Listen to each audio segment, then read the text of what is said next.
Les Camerounais anti-Paul Biya ont manifesté vendredi 9 mars 2018 de 12 h à 14 h devant l'ambassade de leur pays à Bruxelles, au 131 avenue Bourgman dans la commune de Forêt. Parmi les manifestants, on a noté la présence de quelques Congolais. Pourquoi cette manifestation? Moïse Esso, un des membres de l'organisation, ainsi que Joseph Mbeka de la diaspora congolaise répondent au micro de l'info en ligne des Congolais de Belgique. Monsieur Esso, est-ce que vous pouvez nous donner les raisons de votre présence ici devant l'ambassade du Cameroun à Bruxelles? Oui, nous sommes aujourd'hui devant l'ambassade du Cameroun à Bruxelles ce 9 mars, ce vendredi 9 mars, pour nous souvenir des martyrs de la liberté qui ont été massacrés par centaines en février 2008. Qu'est-ce qui s'est passé en février 2008? Monsieur Paul Biya était à son dernier mandat selon la constitution de cette époque et il a voulu modifier cette constitution, il l'a d'ailleurs fait, mais les jeunes se sont opposés et monsieur Biya a décidé de les massacrer pour les faire taire. Nous sommes là aujourd'hui pour nous souvenir de leur courage, pour nous souvenir de leur martyrs. Nous sommes aussi là aujourd'hui pour soutenir les populations du nord-ouest et du sud-ouest, que nous appelons anglophones au Cameroun. Ce sont des populations qui ont osé exprimer librement et pacifiquement en novembre 2016 l'envie qu'on tienne compte de leurs spécificités. Mais le régime, comme d'habitude, a répondu par la violence et cette violence a radicalisé certains d'entre eux.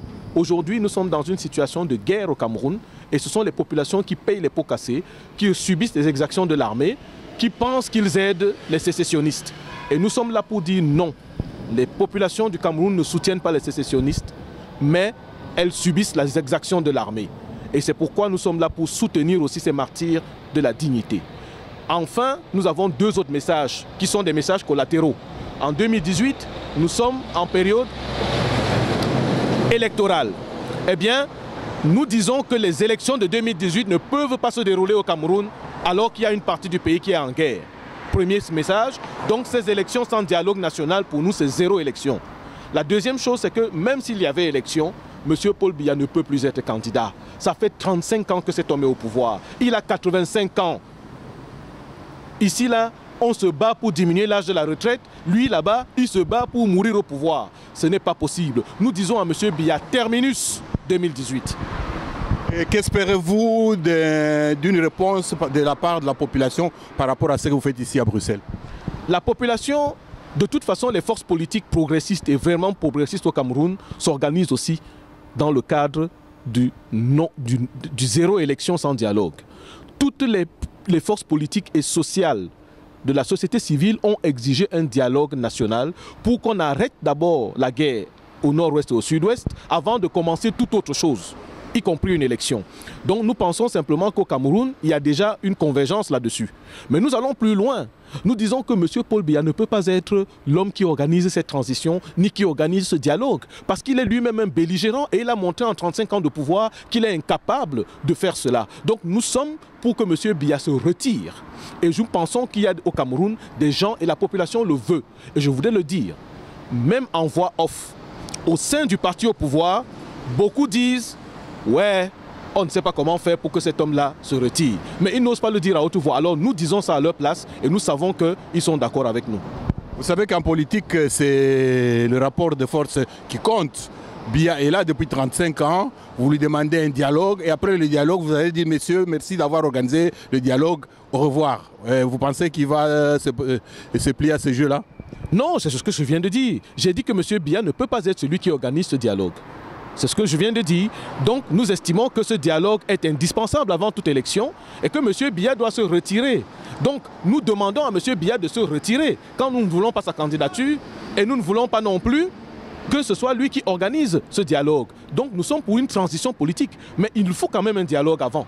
Il faut que les forces politiques parlent entre elles. Malheureusement, M. Biya est toujours au pouvoir.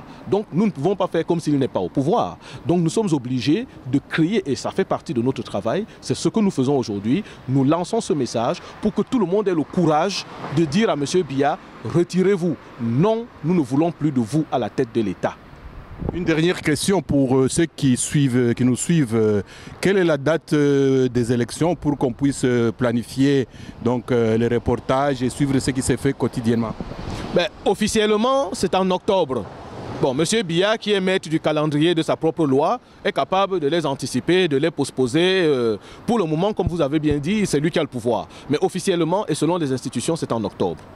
Merci bien, monsieur. Merci. Monsieur Joseph Mbeka, vous êtes venu devant l'ambassade du Cameroun manifester aussi. Est-ce qu'il y a un lien entre le combat que vous menez pour le Congo et celui que les Camerounais mènent? Bonjour Cheikh Fita et bonjour à tous vos téléspectateurs.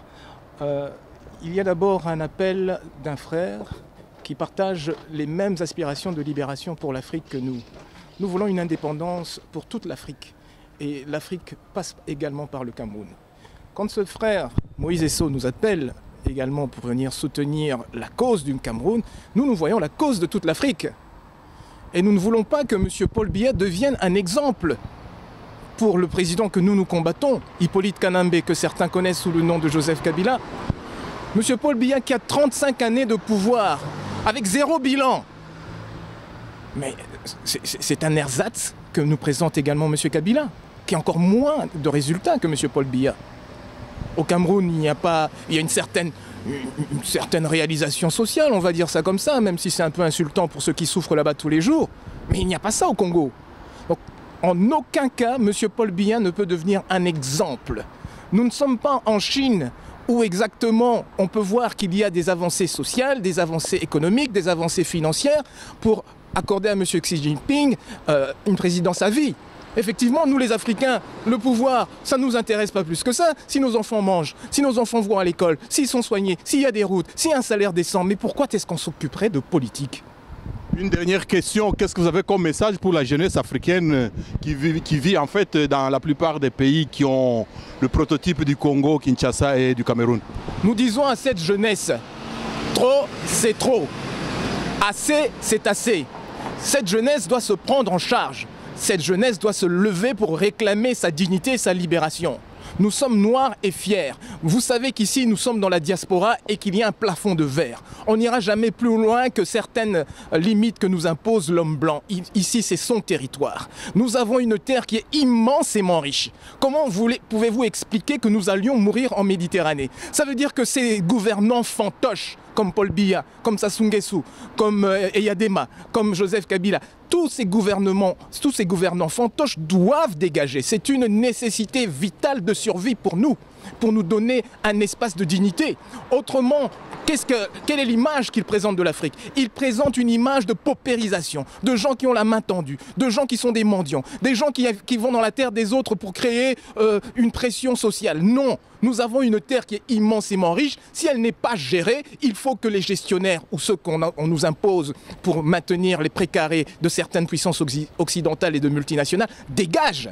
Voilà ce que nous disons à la jeunesse africaine. Faites dégager tous ces gens et faites le ménage. Vous êtes maître chez vous. Ingeta. Merci bien, monsieur Joseph Mbeka.